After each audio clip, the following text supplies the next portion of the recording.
नमस्कार, एक बार फिर से सभी लोगों का स्वागत है आपके अपने YouTube channel only exam booster पर। मैं सत्या राजपूत एक नया टॉपिक लेकर फिर से उपस्थित हुआ हूं। पर्यावरण की श्रृंखला चल रही है, बहुत इंपॉर्टेंट श्रृंखला है कि आप लोग वीडियो केवल देखते रहें, इसके बाद में आपको सब कुछ महत्वपूर्ण पॉइंट्स मिल जाएंगे। आज का टॉपिक रहेगा भारत की जैव विविधता, उसके अंतर्गत हॉट स्पॉट सबसे महत्वपूर्ण टॉपिक रहने वाला है। वहाँ से क्वेश्चन पूछे जाते हैं, सीधे सीधे क्वेश्चन पूछे जाते हैं, तो सीधे सीधे पॉइंट्स हमने रखे हुए हैं, थोड़ा सा डिस्कस करेंगे और महत्वपूर्ण पॉइंट्स आपको मिल जाएंगे। इसके बाद में हो सकता है सीधा सीधा क्वेश्चन मिल जाए। हम लोग चर्चा करेंगे भारत की जैव विविधता। भारत की जैव विविधता में मलायन जैव विविधता की बात करेंगे। मलायन जैव विविधता क्षेत्र क्या रहेगा? पूर्वी हिमालय घाटियों में सघन वन आवरण तथा समुद्रीय क्षेत्र की जैव विविधता, ये मलायन जैव विविधता के अंतर्गत आता है। यूरोपियन जैव विविधता के अंतर्गत उच्च हिमालयी क्षेत्र जो हिमाच्छादित रहते हैं, जो बर्फ द्वारा ढके रहते हैं, ये यूरोपियन जैव विविधता, क्योंकि यूरोप में सर्दी पड़ती है, वही जैव विविधता लेकर हम लोग यहाँ पर उपस्थित हुए। इसके बाद में यूरोपियन के बाद में हम लोग इथोपियन जैव विविधता की बात करेंगे। इथोपियन जैव विविधता, इथोपियन जैव विविधता राजस्थान तथा उसके आसपास के शुष्क वातावरण, जो मरुस्थलीय जैव विविधता होती है, उसको इथोपियन जैव विविधता कहते हैं। यूरोपियन जैव विविधता जो है वो ठंड से प्रेरित होती है। मलायन जैव विविधता जो पूर्वी हिमालय की घाटियों में सघन आवरण तथा समुद्री क्षेत्र की जैव विविधता है, उसे मलायन जैव विविधता कहते हैं। भारतीय जैव विविधता की अगर हम बात करेंगे, 4 जैव विविधता क्षेत्र हैं। भारतीय जैव विविधता की बात करेंगे तो भारतीय जैव विविधता में हम डिस्कस करेंगे भारतीय हॉट स्पॉट क्षेत्र, सबसे इंपॉर्टेंट क्वेश्चन पूछा जाता है। समुद्री जैव विविधता, जैव भौगोलिक क्षेत्र, इन 3 चीज़ों के बारे में हम लोग डिस्कशन करेंगे। सबसे पहले डिस्कशन करेंगे हम लोग हॉट स्पॉट क्षेत्र के बारे में। सबसे पहले किसके बारे में डिस्कसन करेंगे? हॉट स्पॉट के बारे में। तो हॉट स्पॉट के बारे में सबसे पहले डिस्कशन करेंगे तो देखिएगा यहाँ से, ऐसे स्थान जहाँ जातियों की पर्याप्तता, समझ लेना, ऐसे स्थान जहाँ पर जातियों की पर्याप्तता तथा स्थानीय जातियों की अधिकता पाई जाती है। जातियों की पर्याप्तता तथा स्थानीय जातियों की अधिकता पाई जाती है, लेकिन जीवों के अस्तित्व पर निरंतर खतरा बना रहता है, वहां पर उसे हम हॉट स्पॉट कहते हैं।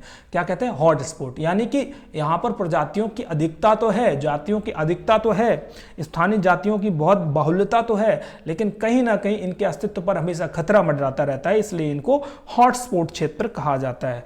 विश्व के कुल 35 हॉटस्पॉट क्षेत्रों में से, विश्व के कुल 35 हॉटस्पॉट क्षेत्रों में से 4 भारत में स्थित हैं। वो 4 कौन कौन से हैं उसके बारे में हम विस्तार से चर्चा करेंगे, ठीक है ना। 4 कौन कौन से हैं भारत में, क्योंकि 35 कुल विश्व के हैं, उसमें से 4 भारत में उपस्थित है। सबसे पहले हिमालयन क्षेत्र की बात करेंगे। तो हिमालयन क्षेत्र की बात करने का मतलब है इसका विस्तार जो है हिमालयन क्षेत्र का, वो भारत के उत्तर पूर्वी भाग के साथ साथ नेपाल तथा भूटान के साथ तक है।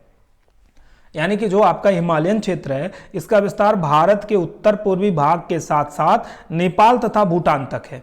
ये आपका हिमालयन क्षेत्र है। इसमें पाए जाने वाले प्रमुख जीव कौन से हैं? पिग्मी हॉग, हिमालयन तहार, गंगा डॉल्फिन, सुनहरा लंगूर, हिम तेंदुआ, एक सींग वाला गैंडा, नीली भेड़। और नामदफा उड़ने वाली गिरहली अति संकटग्रस्त है, नामदफा, ठीक है ना, अरुणाचल प्रदेश। तो ये निश्चित तौर पर उड़ने वाली गिरहली यहाँ पर संकटग्रस्त है। आगे बढ़ेंगे हम लोग इंडो बर्मा क्षेत्र। अभी हिमालयन क्षेत्र की बात कर ली, अब हम लोग बात करेंगे इंडो बर्मा क्षेत्र। इंडो बर्मा क्षेत्र कौन सा है? पूर्वी बांग्लादेश से मलेशिया तक इसका विस्तार है। इंडो बर्मा क्षेत्र जो है पूर्वी बांग्लादेश से मलेशिया तक इसका विस्तार है। और इसमें जो जीव पाए जाते हैं उन पर डिस्कशन कर लेते हैं। बंदर, लंगूर, गिब्बन, ताजे पानी के कछुए आदि। और संकटग्रस्त प्रजाति कौन कौन सी है? White eared night heron, grey crowned crocias, orange necked partridge आदि, और अदरक। ये सारी की सारी संकटग्रस्त प्रजातियां हैं। आगे बढ़ेंगे, सबसे इंपॉर्टेंट पॉइंट है आपका पश्चिमी घाट एवं श्रीलंका क्षेत्र। पश्चिमी घाट से क्वेश्चन बहुत तेजी से पूछा जाता है, बहुत परीक्षाओं में पश्चिमी घाट से क्वेश्चन पूछा जाता है कि भारत का समृद्ध जैव विविधता क्षेत्र, क्योंकि वो मानसूनी हवाओं के क्षेत्र में पड़ता है। भारत का समृद्ध जैव विविधता क्षेत्र, और इसमें जो प्रजातियां पाई जाएंगी वो है एशियाई हाथी, नीलगिरी तहार, नीलगिरी वहीं पड़ेगी आपकी तमिलनाडु, केरल और कर्नाटक के बीच में नीलगिरी की पहाड़ियां, ठीक है ना। भारतीय बाघ यहीं पर पाया जाता है, क्योंकि जैव विविधता सबसे अधिक यही है, तो सबको यहीं पर। शेर की पूंछ वाला बंदर यानी कि लाइन टेल्ड हाँ लंगूर, ठीक है ना, यानी कि शेर की बंदर वाला जो पूंछ वाला बंदर है वो यही पाया जाता है आपका, कहाँ पर, पश्चिमी घाट। बड़े आकार की गिलहरी पश्चिमी घाट में ही पाई जाती है। ब्लैक पियर व कार्डमम यहाँ की स्थानिक प्रजाति, कार्डमम इलायची, ठीक है ना, ठीक है, इलायची की पहाड़ियां या कार्डमम की पहाड़ियां, ठीक है ना, ब्लैक पियर व कार्डमम यहाँ की प्रजातियां हैं। आगे बढ़ेंगे हम लोग, शेर की पूंछ वाला बंदर अभी हम लोग डिस्कशन करें, लॉयल टेल्ड मकॉक कहते हैं इसको, लॉइन टेल्ड मकॉक, शेर की पूंछ का वाला बंदर जो होता है जिसको लॉइन टेल्ड मकॉक कहते हैं, संकटाग्रस्त स्थानिक जीव है और इस पर हमेशा संकट मंडराता रहता है, पता नहीं कब विलुप्त होने के कगार पर पहुंच जाए। पश्चिमी घाट पर अत्यधिक वर्षा के कारण आर्द्र पर्णपातीय व वर्षा वन पाए जाते हैं। आर्द्र पर्णपाती मतलब पर्णपाती है, बहुत कम पत्ते गिराते हैं, पत्ते लगे रहते हैं, पूरे पत्ते नहीं गिराते हैं। और वर्षा वन तो आप जानते हैं सदाबहार वन होते हैं, ठीक है ना।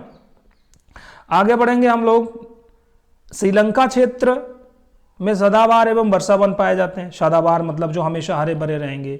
पश्चिमी घाट में पाए जाने वाला चट्टान बेसाल्ट एवं लैटराइट, ये एक प्रकार है वहाँ की मिट्टी की, ठीक है ना।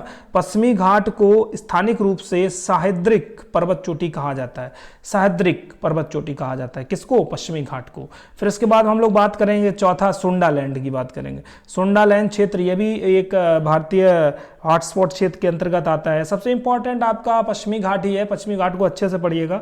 फिर इसके बाद सुंडालैंड 2013 में यूएनओ द्वारा हॉटस्पॉट घोषित किया गया था किसको, सुंडालैंड को। इसका विस्तार भारत के ग्रेट निकोबार से लेकर इंडोनेशिया, मलेशिया, सिंगापुर, ब्रुनई और फिलीपींस तक है। ये जो आपका ये जो क्षेत्र दिया है इसको जरूर पढ़िएगा कि भारत के ग्रेट निकोबार से लेकर इंडोनेशिया, मलेशिया, सिंगापुर और ब्रुनई, फिलीपींस तक इसका विस्तार है किसका, सुंडालैंड हॉटस्पॉट क्षेत्र का। और इसमें जो प्रजाति होती है वो mangrove, coral reef, seagrass bed, whale, dugongs, कछुआ, मगरमच्छ एवं प्राण आदि यहाँ की प्रमुख प्रजातियां हैं। इसके बाद हम लोग डिस्कस करेंगे विश्व के 8 अत्यधिक हॉटस्पॉट क्षेत्र। विश्व के 8 अत्यधिक, वैसे हॉटस्पॉट क्षेत्र विश्व में कितने हैं, 35, लेकिन अत्यधिक कितने हैं, 8। उसमें भी भारत के शामिल है, उसमें भी भारत के क्षेत्र शामिल हैं, क्योंकि 35 हॉटस्पॉट क्षेत्रों में भारत के 4 क्षेत्र शामिल हैं और विश्व के 8 अत्यधिक हॉटस्पॉट क्षेत्र हैं, जिसमें आपका पड़ेगा मेडागास्कर, फिलीपींस, सुंडालैंड और कैरिबियन, ब्राजील एवं अटलांटिक क्षेत्र, इंडो बर्मा क्षेत्र, पश्चिमी घाट श्रीलंका क्षेत्र, तंजानिया, केन्या के तटीय वन एवं पूर्वी आर्क क्षेत्र। ये सारे के सारे विश्व के 8 बहुत ही अत्यधिक हॉटस्पॉट क्षेत्र हैं। इसके बाद हम लोग आगे बढ़ेंगे, समुद्री जैव विविधता की बात करेंगे। समुद्री जैव विविधता, तो इन क्षेत्रों में मैंग्रोव, एस्चुरी, प्रवाल भित्तियां पाई जाती हैं। मैंग्रोव जानते हैं आप, दलदली क्षेत्र में उगने वाले पौधे होते हैं। और एस्चुरी का मतलब ये होता है कि वे नदियां जो डेल्टा नहीं बनाती हैं, जैसे कि मान लीजिए अगर कहीं से नदी की सागर में गिर रही है और वहां पर नीचे पथरीली भूमि है तो वो जमीन को नहीं काट पाती और सीधा एक कटान नहीं करके हुए सीधा ऊपर से पानी गिरता है, वहां पर खड्ड टाइप का बन जाता है, इसको हम एस्चुरी कहते हैं।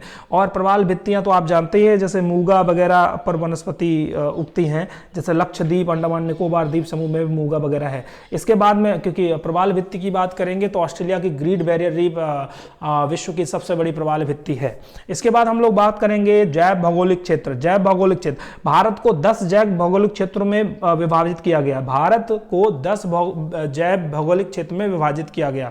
सबसे पहले ट्रांस हिमालयन क्षेत्र, सबसे पहले कौन है भैया, ट्रांस हिमालयन क्षेत्र। ट्रांस हिमालयन क्षेत्र में इसे तिब्बत हिमालय या टेथीस हिमालय भी कहा जाता है। जो ट्रांस हिमालयन क्षेत्र है इसको तिब्बती हिमालय या टेथीस हिमालय क्षेत्र भी कहा जाता है। इसके अंतर्गत लद्दाख, कश्मीर, सिक्किम का ऊपरी क्षेत्र, हिमाचल प्रदेश का लाहुल प्रदेश आ जाता है।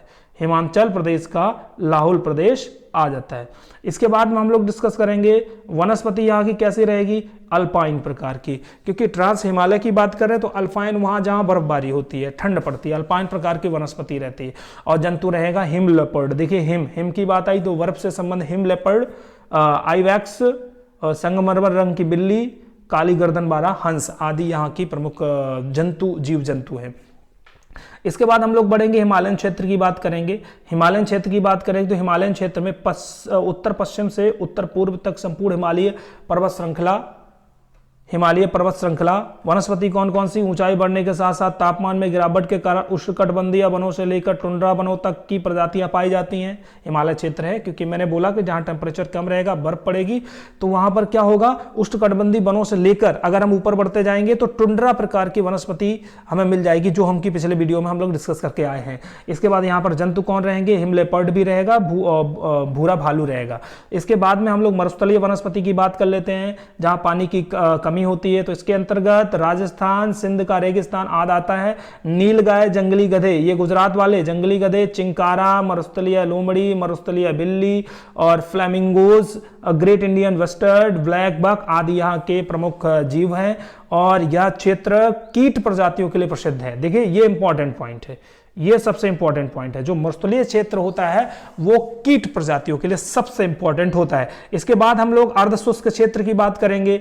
अर्धशुष्क क्षेत्र कौन कौन से होते हैं? इसके तहत दक्कन पठार, पश्चिमी रेगिस्तान का मध्य क्षेत्र आता है। यह क्षेत्र घास और यूफोर्बिया नामक झाड़ी से घिरा हुआ है। यह क्षेत्र एशियाई शेरों के लिए जाना जाता है। यह क्षेत्र किसके लिए जाना जाता है? एशियाई शेरों के लिए, ठीक है ना। तो इसमें क्या होता है, यह क्षेत्र घास और यूफोर्बिया नामक झाड़ी से घिरा हुआ होता है। उष्णकटिबंधीय कटीले वन यहाँ की प्रमुख प्रजाति वनस्पति है। उष्णकटिबंधीय कटीले वन यहाँ की प्रमुख वनस्पति है। आर्द्र और मैंग्रोव वन भी यहाँ पर पाए जाते हैं। आर्द्र और मैंग्रोव वन भी यहाँ पर पाए जाते हैं। आप समझिए ध्यान से। पश्चिमी घाट की बात कर लेते हैं। तो इसके अंतर्गत ताप्ती नदी के दक्षिण से पश्चिमी घाट के किनारे के साथ साथ अवस्थित पहाड़ी एवं उसके साथ लगे मैदान का क्षेत्र शामिल होता है। पश्चिमी घाट में आपको पता ही है कि ताप्ती नदी जो पश्चिम में बहती है, इसके साथ दक्षिण के पश्चिमी घाट के किनारे किनारे के जितना क्षेत्र है वो सारा का सारा इसमें पश्चिमी घाट में काउंट कर लिया जाता है। शीर्ष जैव विविधता वाला क्षेत्र है। भारत में सबसे ज्यादा जैव विविधता क्षेत्र पश्चिमी घाट में ही पाई जाती है। इसे हॉटस्पॉट का दर्जा प्राप्त है। इसे हॉटस्पॉट का दर्जा हम लोग अभी चर्चा करके आए हुए हैं। इसे सह्याद्री पर्वत चोटी भी कहा जाता है, ये भी हमने चर्चा अभी हाल के किया। इसके बाद हम लोग कहेंगे अत्यधिक वर्षा के कारण वर्षा वन तथा अर्धपर्णपाती वन पाए जाते हैं, ये भी हम चर्चा कर चुके हैं। इसके बाद में क्या हुआ, यहाँ पर टाइगर, इसके बाद में हम लोग नीलगिरी तहार, शेर, मालावरी भूरे हॉर्नबिल, फ्लाइंग गिलहरी, लाइन टेल्ड मकॉक यानी कि शेर की पूंछ वाला बंदर, ये सारे के सारे वहाँ नीलगिरी पहाड़ियों में या पश्चिमी घाट में पाया जाता है। ये हम डिस्कशन पहले से कर चुके हैं। इसके बाद हम लोग चर्चा करेंगे दक्कन प्रायद्वीपीय क्षेत्र। दक्कन प्रायद्वीपीय क्षेत्र की बात करेंगे। यह क्षेत्र पूर्व में पूर्वी घाट, पश्चिम में पश्चिमी घाट। देखिए दक्कन प्रायद्वीपीय क्षेत्र की अगर हम बात करेंगे तो ये क्षेत्र कहां से कहां तक है? पूर्व में तो पूर्वी घाट तक है, ठीक है ना। पश्चिम में तो पश्चिमी घाट, उत्तर में सतपुड़ा की पहाड़ियां आज से घिरा हुआ है। यानी कि सीधा सीधा हो गया, पूर्व में पूर्वी घाट, पश्चिम में पश्चिमी घाट और उत्तर में सतपुड़ा की पहाड़ियों से घिरा हुआ है। कौन सा भैया? दक्कन प्रायद्वीपीय क्षेत्र। इसके बाद में आगे बढ़ेंगे हम लोग। यह भारत का सर्वाधिक विस्तृत, मैं पहले से नोट करके रखा हूं सब कुछ, एकदम से पहले से हम क्लियर कर लेते हैं एक एक चीज, इसके बाद में आपके सामने रख रहे हैं क्योंकि ताकि ज्यादा मेहनत आपको ना करना पड़ेगा, सीधा का सीधा आपका क्वेश्चन पेपर में फंस जाए। भारत का सर्वाधिक विस्तृत जैव भौगोलिक क्षेत्र है, बहुत ज्यादा फैला हुआ है, 43% भाग पर फैला हुआ है। भारत के क्षेत्रफल के 43% भाग पर जैव भौगोलिक क्षेत्र।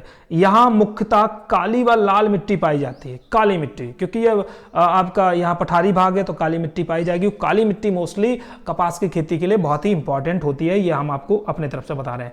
इसके बाद में आप देखिएगा यहाँ पर कह रहा है कि यहाँ उष्णकटिबंधीय शुष्क वन पाए जाते हैं, क्योंकि पठारी क्षेत्र है तो उष्णकटिबंधीय शुष्क वन ही पाए जाएंगे। टाइगर, भालू, जंगली सुअर, जंगली भैंसें, हाथी, बारहसिंगा आदि जंतु पाए जाते हैं, ये भी देख लेना, ठीक है ना। इसके बाद हम लोग डिस्कस करेंगे गंगा के मैदान की। बहुत ही समृद्धशाली प्रदेश है गंगा का मैदान। इसका विस्तार राजस्थान से लेकर उत्तर प्रदेश, बिहार, पश्चिम बंगाल तक है। यह भारत का बहुत उर्वरक क्षेत्र है, क्योंकि आपको बता दें गंगा का मैदानी क्षेत्र धन धान्य के मामले में बहुत ही उर्वरा शक्ति रखता है। इसके दक्षिण पूर्वीय क्षेत्र पर मैंग्रोव वन पाए जाते हैं। दक्षिण पूर्वी क्षेत्र पर मैंग्रोव वन पाए जाते हैं। आपको पता ही है जो पश्चिम बंगाल का डेल्टा है, जो ब्रह्मपुत्र और गंगा का मैदानी जो द्वारा बनाया जाता है, उस पर मैंग्रोव वन पाए जाएंगे।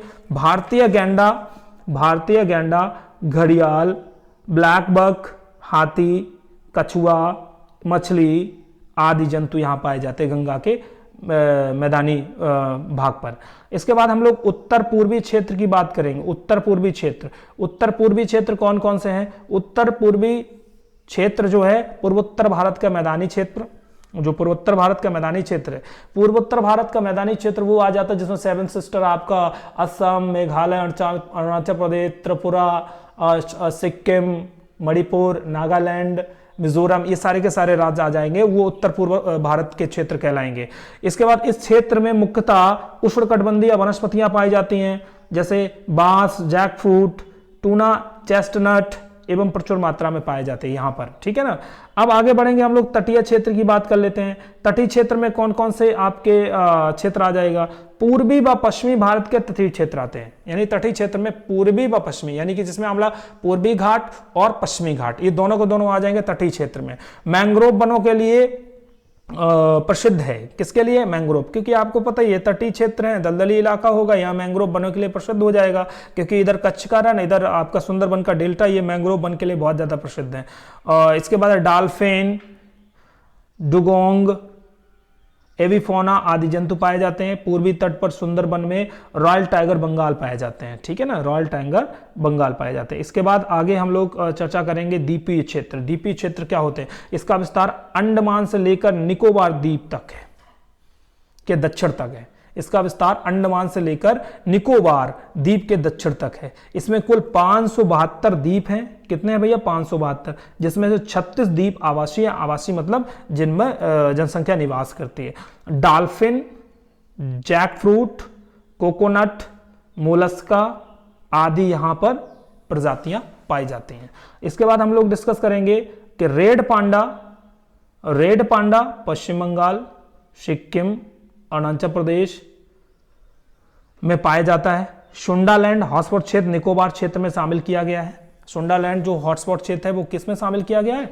निकोबार क्षेत्र में, ठीक है ना। और इसके बाद हम लोग एक और चर्चा कर लेते हैं, जैव विविधता संरक्षण अधिनियम जो है उनके बारे में हम चर्चा कर लेते हैं कि आयात एवं निर्यात नियंत्रण अधिनियम 1947 को आया। खान एवं खनिज विकास अधिनियम नियमन अधिनियम 1957 को आया। सीमा शुल्क अधिनियम 1962 को आया। भारतीय वन अधिनियम 1927 हम लोग पढ़ चुके हैं। कृषि उत्पाद ग्रेडिंग एवं विपणन अधिनियम 1937 को आया। खतरनाक कीट एवं पिस्सू अधिनियम 1914 को आया। और इसके बाद हम लोग करेंगे discussion prevention of cruelty to animal act 1960, ठीक है ना, यानी निर्दयता से अगर हम जीव जंतुओं को मारेंगे तो उसके लिए भी अधिनियम आया हुआ था 1960 में। मत्स्य अधिनियम यानी कि मछली से संबंधित जो अधिनियम था वो 1897 को आया था। इलायची से संबंधित अधिनियम 1965 को आया। भारत का कहवा अधिनियम 1942 को आया। रबर अधिनियम 1947 को आया। चाय अधिनियम 1953 को आया। तो ये हमारे अधिनियम रहे जो जैव विविधता से संबंधित रहे। इसके बाद हम लोग एक बार फिर देख लेते हैं भारत के प्रमुख जो हॉटस्पॉट क्षेत्र हम लोग पढ़ के आए, इंडो बर्मा क्षेत्र, हिमालय क्षेत्र, पश्चिमी घाट एवं श्रीलंका क्षेत्र और सुंडा क्षेत्र, ये भारत के प्रमुख हॉटस्पॉट क्षेत्र हैं। और इसके बाद में जैव भौगोलिक क्षेत्र की अगर बात करेंगे तो 10 जैव भौगोलिक क्षेत्र हैं, जिसमें हम लोगों ने अभी चर्चा की थी। ट्रांसराम हिमालय, मरुस्थली, अर्धशुष्क क्षेत्र, पश्चिमी घाट, दक्कन प्रायद्वीपीय क्षेत्र, गंगा का मैदान, तटीय क्षेत्र, उत्तर पूर्वी क्षेत्र और द्वीप समूह, इनके बारे में अभी हमने चर्चा की थी। और ये हमारे 4 हॉटस्पॉट क्षेत्र हैं, इंडो बर्मा क्षेत्र, हिमालयन क्षेत्र, पश्चिमी घाट एवं श्रृंखला क्षेत्र, श्रीलंका क्षेत्र और सुंडालैंड क्षेत्र। इसमें सबसे ज्यादा इंपॉर्टेंट है पश्चिमी घाट। पश्चिमी घाट से क्वेश्चन पूछा जाता है। और यहाँ से एक चीज आपको ध्यान रखना है, पश्चिमी घाट जो नीलगिरी की पहाड़ियां हैं, पश्चिमी घाट यहीं पर शेर के पूंछ वाला बंदर जिसको मकॉक कहते हैं वो पाया जाता है। तो आज के वीडियो हम लोग इतना ही रखते हैं, फिर मिलते हैं।